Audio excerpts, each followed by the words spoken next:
এই যুদ্ধ করার ব্যাপারে ডোনাল্ড ট্রাম্প যেমন বিপদে, যুদ্ধ করতে গেলেও বিপদ, না করলেও বিপদ। ইসরায়েলও সে একই অবস্থায়। ডোনাল্ড ট্রাম্প যদি ইরানকে অবস্থায় রেখে চলে যায়, তাহলে ইরান ডেফিনেটলি অনেক বেশি পাওয়ারফুল একটা রাষ্ট্র হয়ে যাচ্ছে মধ্যপ্রাচ্যে, তাতে কোনো সন্দেহ নেই। আসলেই একটা চূড়ান্ত যুদ্ধ হতে যাচ্ছে, যে যুদ্ধের মধ্য দিয়ে ঠিক হবে কার অস্তিত্ব টিকে থাকবে, ইসরায়েলের নাকি ইরানের।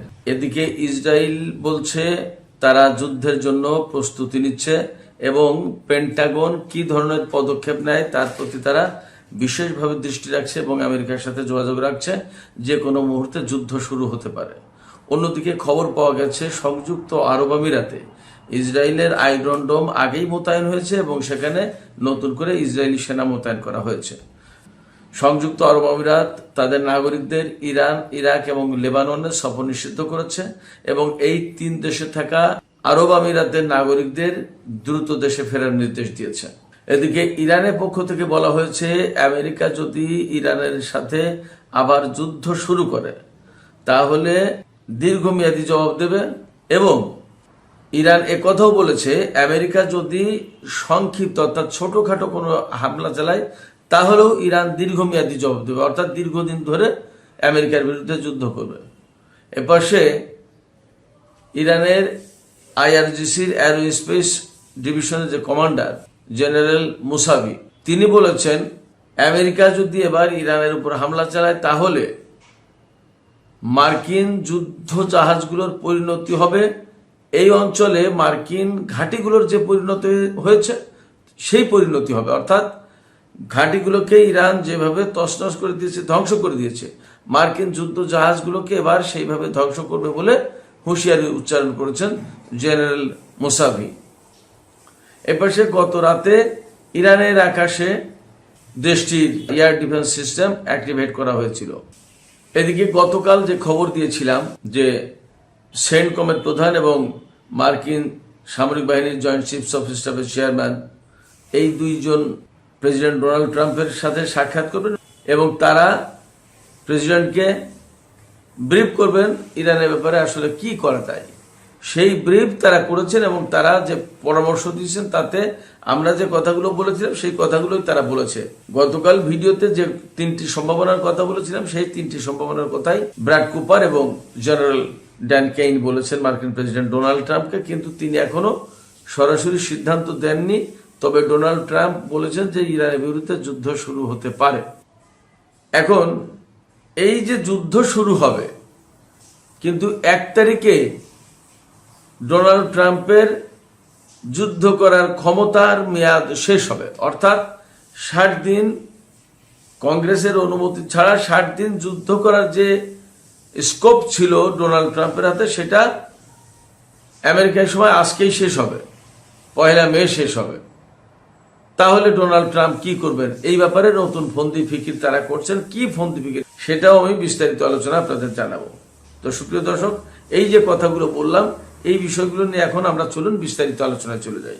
আমি সর্বপ্রথম যে কথা বলতে চাই সেটি হচ্ছে যে আমি এতক্ষণ যে আলাপগুলো করলাম সেই আলাপ আলোচনার মূল জিস্ট যেটা বেরিয়ে আসে সেটা হচ্ছে বেসিক্যালি নতুন করে ইরান এবং আমেরিকার মধ্যে যুদ্ধ শুরু হতে যাচ্ছে এবং এই যে যুদ্ধ শুরু হতে যাচ্ছে এই ব্যাপারে আমেরিকার পক্ষ থেকে যেমন পরিষ্কার ইঙ্গিত, তেমনি ইসরায়েলের পক্ষ থেকে ইঙ্গিত, আবার ইরানের পক্ষ থেকে তাদের প্রস্তুতির কথা পরিষ্কার করে ঘোষণা করা হয়েছে। শুধু তাই না, এবার যুদ্ধে আমেরিকা নতুন ধরনের একটা ক্ষেপণাস্ত্র ইরানের বিরুদ্ধে ব্যবহার করবে, সেই ব্যাপারে অনুমতি চেয়েছেন প্রেসিডেন্ট ডোনাল্ড ট্রাম্পের কাছে। সেই ক্ষেপণাস্ত্র হচ্ছে হাইপারসনিক ক্ষেপণাস্ত্র। ক্ষেপণাস্ত্রটির নাম ডার্ক ইগল হাইপারসনিক মিসাইল। এই মিসাইল অর্থাৎ আমেরিকার হাতে যে হাইপারসনিক ক্ষেপণাস্ত্র আছে, তারা কিন্তু অনেক দিন ধরে হাইপারসনিক ক্ষেপণাস্ত্র তৈরি করার এবং ব্যবহারের চেষ্টা করছে, বাট তারা এখনো পর্যন্ত পরীক্ষা করে সফল হতে পারেনি। যতবার পরীক্ষা করতে গেছে ততবারই ব্যর্থ হয়েছে।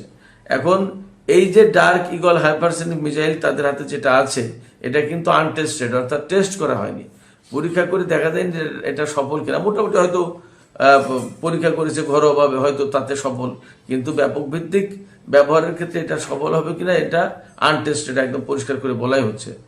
এইটা চেয়েছে সেন্টকমের প্রধান ব্র্যাড কুপার, কিন্তু প্রেসিডেন্ট ডোনাল্ড ট্রাম্প এখনো সে ব্যাপারে সম্মতি জানায়নি।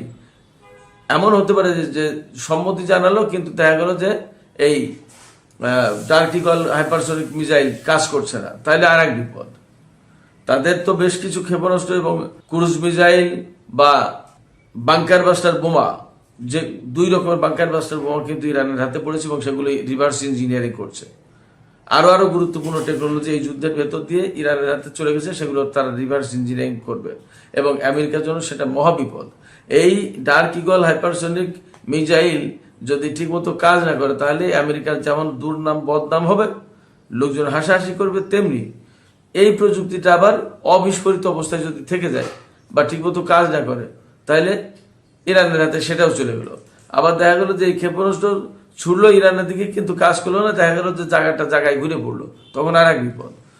যেহেতু আনটেস্টেড, টেস্ট করা হয়নি, সেই কারণে ডোনাল্ড ট্রাম্প হয়তো হিসেব করে চিন্তা ভাবনা করেই এই বিষয়টা সিদ্ধান্ত দেবেন। তবে এই পাশে আমরা যা দেখতে পাচ্ছি সেটা হচ্ছে ইসরায়েলের পক্ষ থেকে অনেক বেশি উৎসাহ যে ইরানের বিরুদ্ধে তারা যুদ্ধ করবে, যুদ্ধের জন্য প্রস্তুতি নিচ্ছে। এবং প্রকৃতপক্ষে এই যুদ্ধটা শুরু হয়েছিল তো ইসরায়েলের উস্কানি এবং চাপাচাপির কারণেই। ইসরায়েলের প্রধানমন্ত্রী বেনিয়ামিন নেতানিয়াহু তো ডোনাল্ড ট্রাম্পকে বাধ্য করেছে এই যুদ্ধ করতে। 25 সালের জুনে যখন ইরানের বিরুদ্ধে যুদ্ধ করেছে ইসরায়েল, তখন কিন্তু আমেরিকার সাথে ইরানের আলোচনা চলছিল। সেই আলোচনার ভিতরে ইসরায়েল হামলা শুরু করে দিয়েছিল এবং ডোনাল্ড ট্রাম্পকে বাধ্য করেছিল। ডোনাল্ড ট্রাম্প তখনও ইসরায়েলকে অনুমতি দিয়েছে। অর্থাৎ ইসরায়েলের এই যে আগ্রহ, আকর্ষণ যুদ্ধের ব্যাপারে, গতকালকে ভিডিওতে একজন কমেন্টে আমার কাছে প্রশ্ন করেছেন যে ভাই, ইসরায়েল কেন ইরানের বিরুদ্ধে যুদ্ধ করতে এত বেশি আগ্রহী, এই বিষয়টা একটু আলোচনা করবেন। আমি মনে করি আজকে সেই স্কোপ, সেই কথাটা এখানে বলে ফেলি। ইসরায়েল যে কারণে ইরানের বিরুদ্ধে যুদ্ধ করতে এত বেশি আগ্রহী, সেটা হচ্ছে এই যে মধ্যপ্রাচ্যে অনেকগুলো কারণ আছে। তার ভিতরে একটা কারণ হচ্ছে মধ্যপ্রাচ্যে ইসরায়েল গ্রেটার ইসরায়েল প্রতিষ্ঠা করতে চাই। সেই আমি বারবার বলেছি, ভূমধ্য সাগরের উপকূল থেকে একেবারে চীনের পাদদেশ পর্যন্ত এই যে বিরাট বিশাল অঞ্চল, এই বিরাট অঞ্চল জুড়ে সেই এখন যে ইসরায়েল, সেইখান থেকে শুরু করে একদম চীনের পাদদেশ পর্যন্ত, পাকিস্তানের অংশ বিশেষ আফগানিস্তান, ইরান, ইরাক এবং তুরস্ক, তারপরে সৌদি আরবের অংশ, পুরো মধ্যপ্রাচ্য জুড়ে মোটামুটি ভাবে তারা middle east, greater middle east প্রতিষ্ঠা করতে চায়। এই গ্রেটার মিডল ইস্ট প্রতিষ্ঠার ক্ষেত্রে তাদের সামনে সবচেয়ে বড় বাধা হচ্ছে ইরান এবং তার যে সহযোগী যোদ্ধা গোষ্ঠীগুলো আছে, যেমন হিজবুল্লাহ, হামাস, তারপরে ইরাকের বিভিন্ন গেরিলা গোষ্ঠী, তারপরে সিরিয়ার গেরিলা গোষ্ঠী, লেবাননের আছে, তারপরে ইয়েমেনের হুতি, এরকম বিভিন্ন গেরিলা গোষ্ঠী যারা আছে, তারাই মূলত সবচেয়ে বড় বাধা ইরান এবং এই গেরিলা গোষ্ঠীগুলো বা এই আঞ্চলিক প্রক্সি ফোর্সগুলো বড় বাধা। তো এদের বিরুদ্ধে যদি যুদ্ধ করে এদেরকে ধ্বংস করে দেওয়া যায়, শেষ করে দেওয়া যায়, তাহলে গ্রেটার ইসরায়েল প্রতিষ্ঠার ব্যাপারে আর কোনো বাধা থাকে না।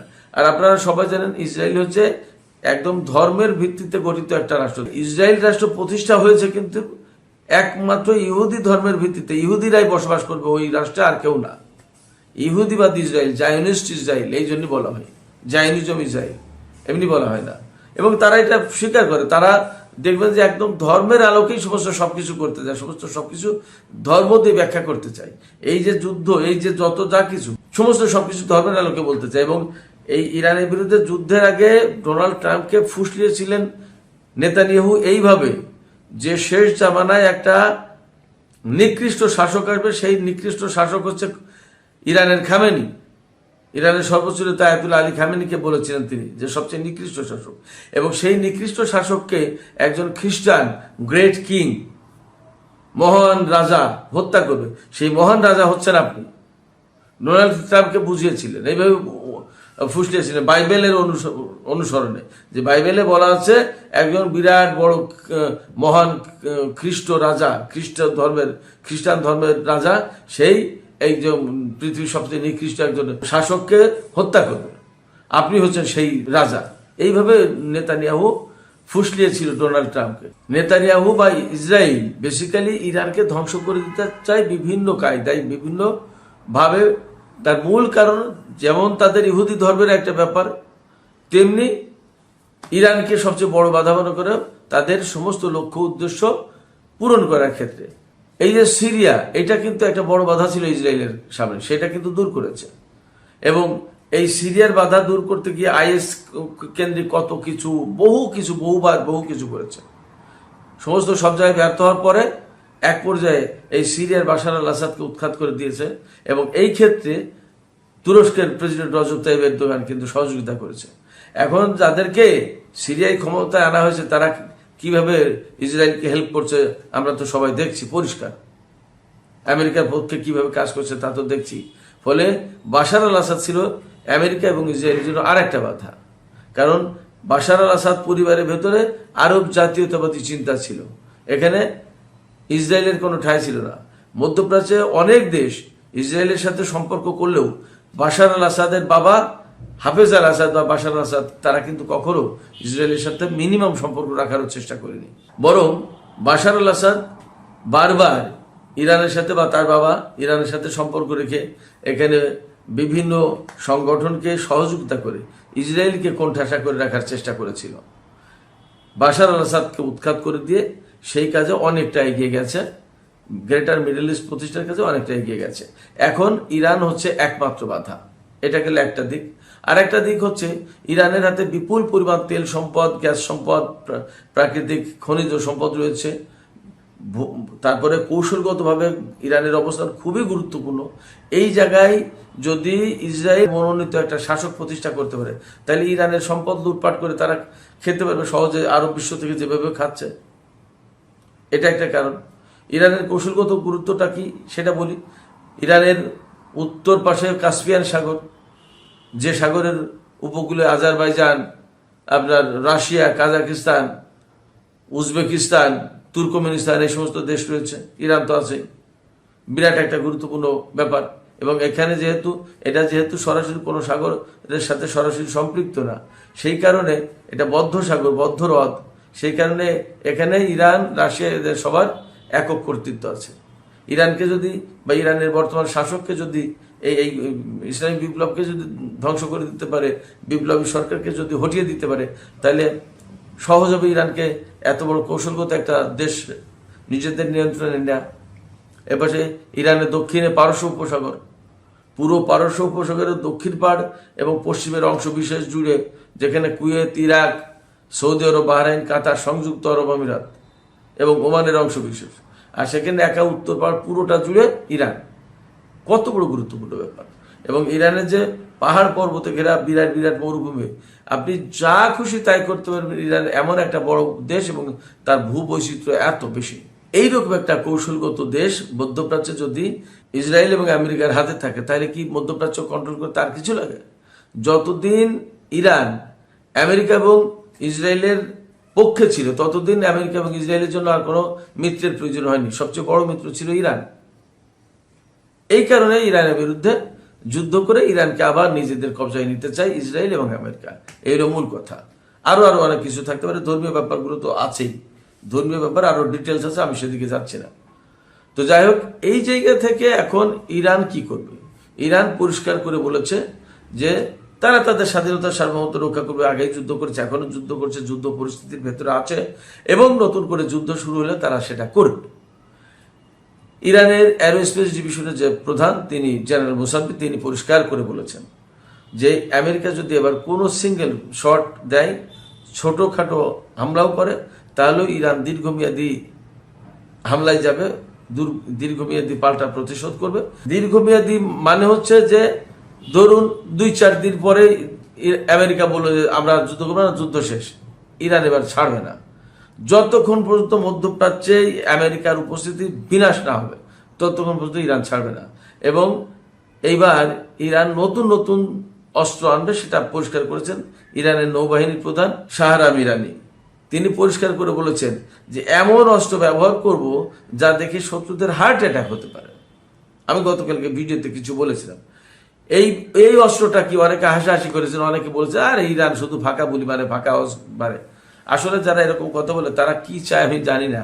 তারা হয় দুটো জিনিস চাইতে পারে। একটা জিনিস হচ্ছে তারা হয় ইরান বিরোধী, ইরানকে পছন্দ করে না, অথবা তারা চায় যে ইরান একবারে আমেরিকা এবং ইসরায়েলকে শেষ করে দেবে। আসলে এর কোনোটাই ঠিক না, এটা কোনোটা এইভাবে হবে না। তবে আমি আপনাদেরকে বলি, ইরান এবার কি অস্ত্র ব্যবহার করতে পারে সব তো বলা যাবে না, সব আমি জানিও না, এটা তো জানা সম্ভাবনা নেই, সুযোগ নেই, কারণ এটা ইরানের টপ সিক্রেট ব্যাপার। আর আমার সাথে তো ইরানের সামরিক বাহিনীর কোনো যোগাযোগ নেই যে আমি তাদের কাছ থেকে তথ্য নিয়ে বলবো। বাট মোটামুটি বিভিন্ন জায়গা থেকে, বিভিন্ন সোর্স থেকে যে সমস্ত টুকিটাকি খবর পাওয়া যায়, তাতে দুটো কথা আমি আপনাদেরকে বলি।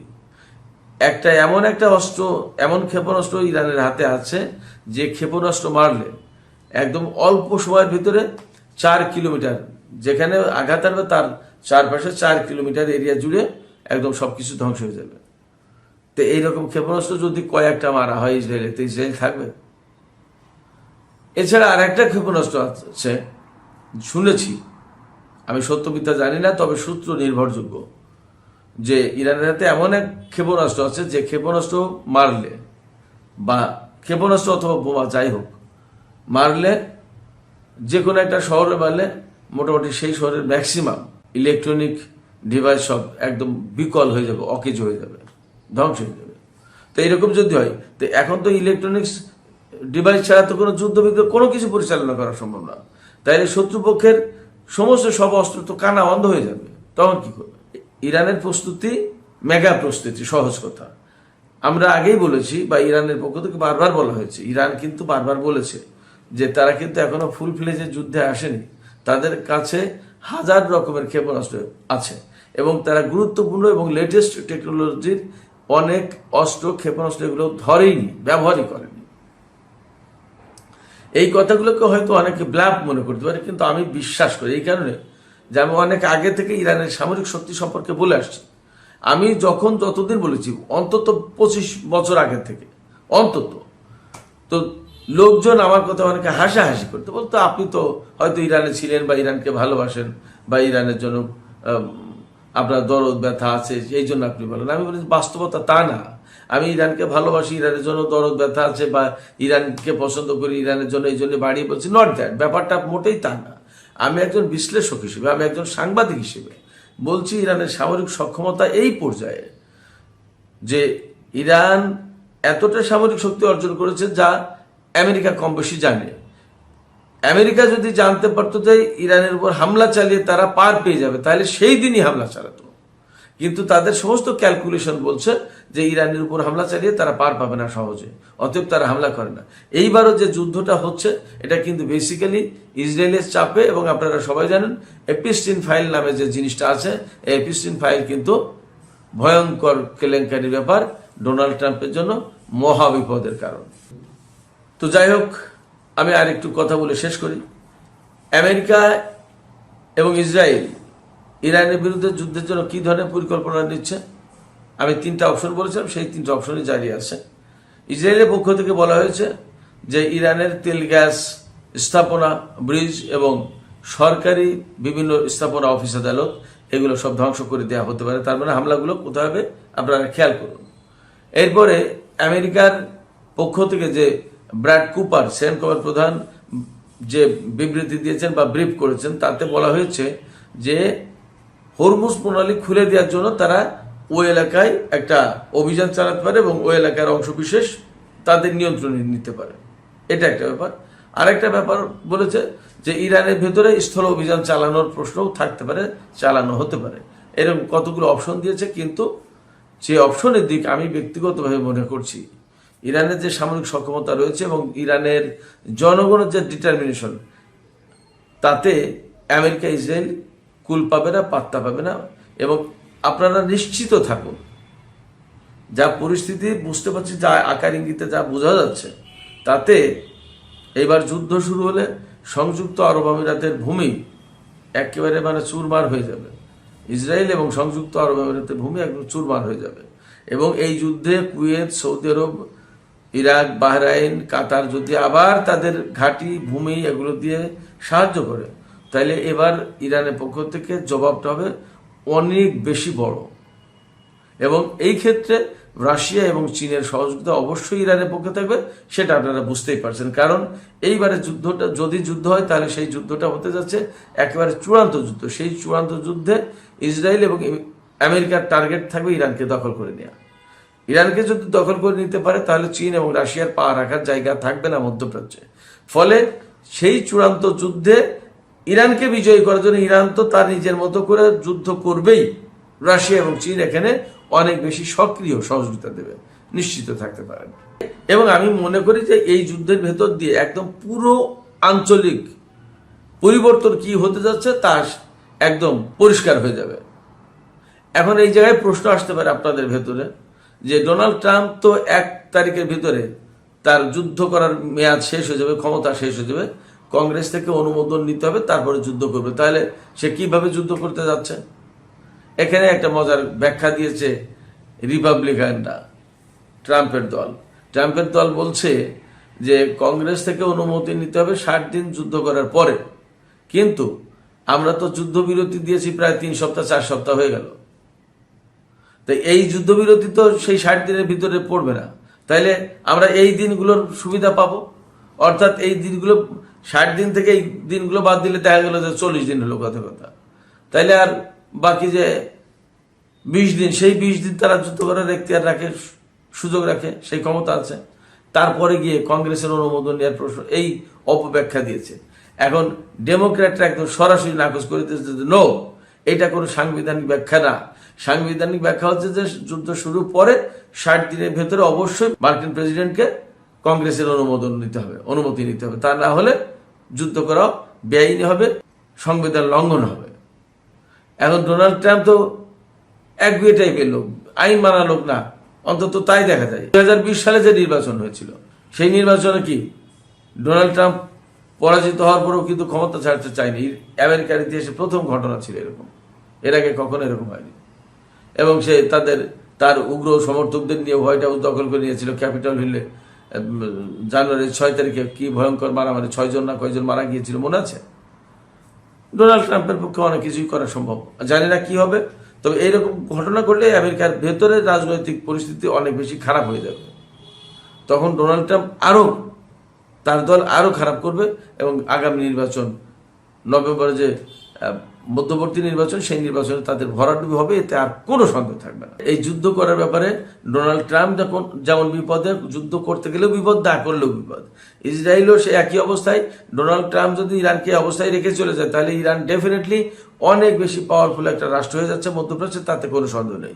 এই পাওয়ারফুল রাষ্ট্র ইসরায়েলের জন্য চরম হুমকি। সেক্ষেত্রে ইসরায়েল চাইবে যে করেই হোক যুদ্ধ করে ইরানকে ধ্বংস করে দিতে, কিন্তু ইরান অবশ্যই টিকে থাকার চেষ্টা করবে এবং টিকে থাকবে। সেক্ষেত্রে এইবারের যুদ্ধ মেবি চূড়ান্ত একটা যুদ্ধ হতে যাচ্ছে, যে যুদ্ধের মধ্য দিয়ে পরিষ্কার হবে কে টিকে থাকবে, ইরান নাকি ইসরায়েল। সুপ্রিয় দর্শক, এখনকার আলোচনা এখানেই শেষ করতে চাই। তবে আলোচনা শেষের আগে আপনাদের কাছে মতামত জানতে চাই, আপনারা কি মনে করছেন যে আসলেই একটা চূড়ান্ত যুদ্ধ হতে যাচ্ছে, যে যুদ্ধের মধ্য দিয়ে ঠিক হবে কার অস্তিত্ব টিকে থাকবে? দর্শক কমেন্টে জানিয়ে দিন। ভিডিও ভালো লাগলে অবশ্যই লাইক করুন, শেয়ার করবেন এবং চ্যানেলটিকে সাবস্ক্রাইব করে আমাদের সাথেই থাকবেন। আসসালামু আলাইকুম।